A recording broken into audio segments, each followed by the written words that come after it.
Assalamualaikum warahmatullahi wabarakatuh. Perkenalkan, nama saya Umratul Hasanah. Di belakang saya 277. Saya dari kelas A4 semester 4.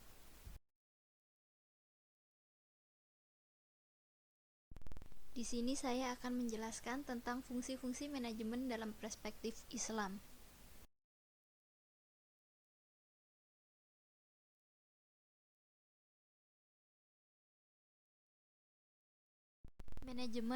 Manajemen sendiri diartikan sebagai seni memperoleh hasil melalui berbagai kegiatan yang dilakukan oleh orang lain.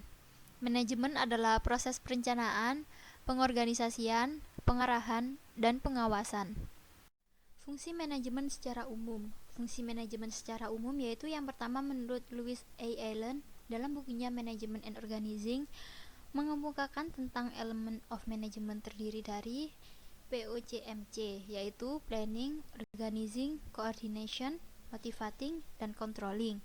Yang kedua, menurut James A. F. Stounel bahwa fungsi manajemen yaitu POLC, yaitu Planning, Organizing, Leading, dan Controlling.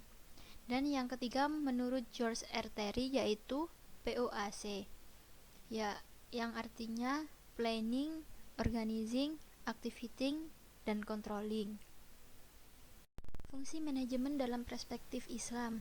Dalam konteks Islam, manajemen memiliki unsur-unsur yang tidak jauh berbeda dengan konsep manajemen secara umum, yakni planning, organizing, coordination, controlling, motivating, dan leading.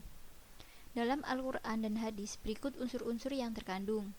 Yang pertama, planning, yaitu perencanaan atau gambaran dari suatu kegiatan yang akan datang dengan waktu dan metode tertentu. Sebagaimana Nabi bersabda yang artinya, sesungguhnya Allah sangat mencintai orang jika melakukan sesuatu pekerjaan dilakukan secara itqan, tepat, terarah, jelas, dan tuntas. Hadis riwayat Tabrani. Yang kedua yaitu organizing. Organizing merupakan wadah tentang fungsi setiap orang, hubungan kerja baik secara vertikal maupun horizontal. Dalam surah Ali Imran, Allah berfirman yang artinya, dan berpeganglah kamu semuanya kepada tali atau agama Allah, dan janganlah kamu bercerai-berai, dan ingatlah akan nikmat Allah kepadamu ketika kamu dahulu, yaitu masa jahiliyah, bermusuh-musuhan. Ali Imran ayat 103. Yang ketiga, coordination, yaitu upaya untuk mencapai hasil yang baik dengan seimbang, termasuk di antara langkah-langkah bersama untuk mengaplikasikan planning dengan mengharapkan tujuan yang diidamkan. Allah berfirman yang artinya, hai orang-orang yang beriman, masuklah kamu ke dalam Islam keseluruhannya, dan janganlah kamu turuti langkah-langkah setan, karena setan itu musuhmu yang nyata. Al-Baqarah ayat 208. Yang keempat, controlling, yaitu pengamatan dan penelitian terhadap jalannya planning. Dalam pandangan Islam, menjadi syarat mutlak bagi pemimpin untuk lebih baik dari anggotanya, sehingga kontrol yang ia lakukan akan efektif.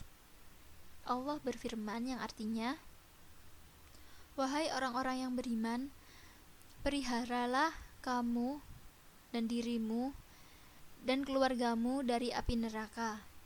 Surah Al-Mujadalah ayat 7. Yang kelima, motivating, yaitu menggerakkan kinerja semaksimal mungkin dengan hati sukarela. Masalah yang berhubungan dengan motivasi. Allah berfirman yang artinya, dan bahwasannya manusia tiada memperoleh sekian dari apa yang diusahakan. Surah Ar-Ra'd ayat 11. Yang keenam yaitu leading. Leading yaitu mengatur, memimpin segala aktivitas kepada tujuan. Dalam Al-Quran dan hadis, banyak yang membahas tentang kepemimpinan. Di antaranya firman Allah Subhanahu wa Ta'ala dalam surah An-An'am sebagai berikut, yang artinya,